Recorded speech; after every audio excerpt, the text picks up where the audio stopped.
C'est une maladie qui touche à peu près tout le monde d'une façon ou d'une autre. On estime que 40 des Canadiens vont recevoir un diagnostic de cancer au cours de leur vie. Ça peut être un ami, un membre de votre famille ou encore vous-même.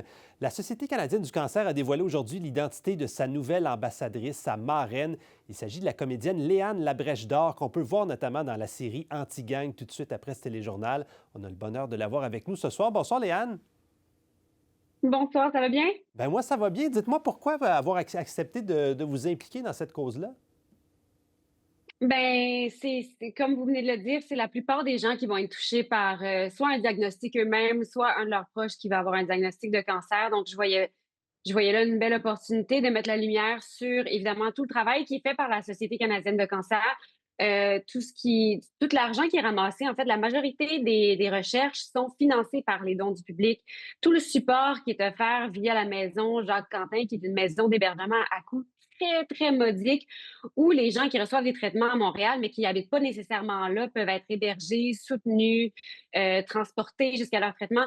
Moi, je trouvais que tout ce que la Société canadienne fait, ça mérite de la lumière. Tu sais, évidemment que moi, je suis comédienne, là, vous l'avez dit, là, c'est pas moi qui va trouver les solutions pour guérir le cancer, mais si de par mon minime apport, je peux un petit peu aider à ce que la science puisse continuer d'avancer, puisse donner de l'espoir à de plus en plus de Canadiens, de Canadiennes, de Québécois, de Québécoises, c'est sûr que ça me fait trop plaisir de pouvoir aider, tu sais.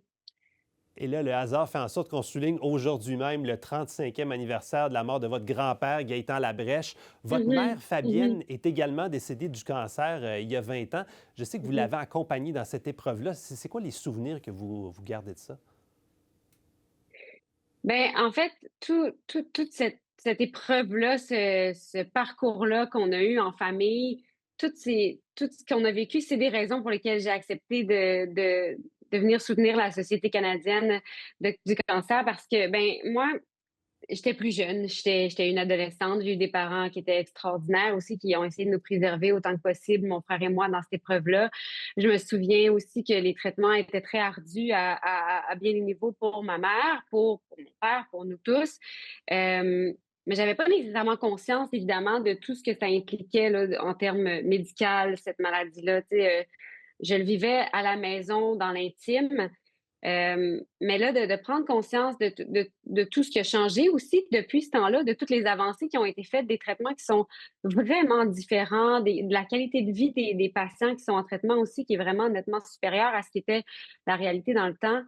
Tout ça, ça me fait prendre conscience qu'il y a juste une façon de s'en sortir, puis c'est tout le monde ensemble, c'est si on permet aux gens de continuer à faire de la recherche pour ça. Moi, mes souvenirs sont quand même beaux au final, puis c'est ce que j'ai envie de transmettre aussi. Je veux pas que parler de cancer soit nécessairement toujours négatif. C'est terrible, ça peut faire énormément de ravages et de peine, mais il y a énormément de beauté qui sort de ça. Il y a des moments précieux à vivre avec nos proches. Puis j'ai vraiment envie de pouvoir anguler tout ça vers de la lumière puis vers de l'espoir, tu sais. Oui, parce qu'il y a des soins qui sont donnés à l'hôpital, mais il y a aussi tout l'appui des proches qui vivent à travers ça. C'est un peu ça que la Société canadienne du cancer peut apporter, justement. Oui, de par non seulement c'est concrètement des lignes d'écoute pour ceux qui viennent de recevoir un diagnostic ou des proches aidants, comme vous l'avez dit, des gens qui sont en périphérie, des gens atteints de cancer. Donc, il y a des lignes d'écoute, des lignes d'aide. J'ai nommé la maison Jean Quentin, mais ça, c'est un apport immense. C'est sûr qu'après ça, il y a énormément de support qui est offert, donc évidemment à tout le monde qui est en traitement en oncologie, des chercheurs aussi. Fait que c'est tellement pluriel ce qu'ils font.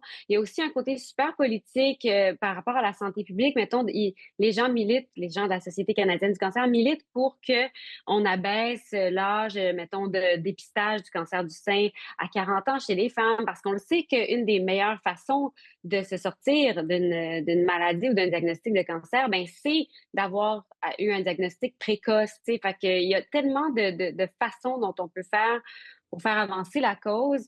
que la société met de l'avant. Puis la Société canadienne du cancer regroupe évidemment donc tous les types de cancers, mais après ça, il y a plein de petits sous-groupes avec d'autres ambassadeurs, avec des événements qui sont singuliers pour chacun des cancers, le cancer colorectal, le cancer du sein, tout ça. Fait que c'est sûr que la Société canadienne du cancer englobe tout ça. C'est pour ça que le rôle de marraine, moi, je le vois pas comme un truc sporadique à des événements précis. T'sais, il y aura évidemment de ça, il y aura de ma présence dans plein de levées de fonds, etc., etc. Mais il y a aussi de mettre toujours de la lumière, tu sais, puis c'est ce que j'ai, moi, comme luxe, en fait, dans l'œil du public, dans la sphère publique, c'est que des fois, on m'invite en entrevue comme ça, on me tend un micro.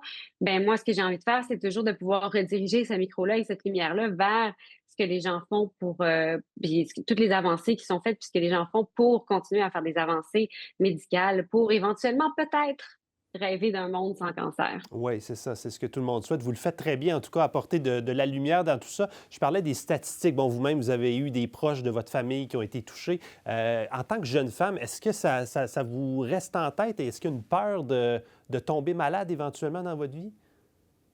Mathieu, je vis dans cette peur constante, tous les jours. Je pense que puis j'en ai parlé avec plusieurs personnes aussi qui ont eu des parents qui sont décédés du cancer, comme quoi moi j'ai l'impression que, tu sais, j'ai le même parcours qui m'attend. J'ai l'impression, tu sais, là j'ai 37 ans, j'ai 37 ans. J'ai 37 ans maintenant, puis j'ai l'impression que je vais recevoir un diagnostic à 42 ans, puis qu'à 46 ans, je vais mourir comme ma mère l'a vécu. J'ai l'impression qu'il me reste 10 ans à vivre à peine.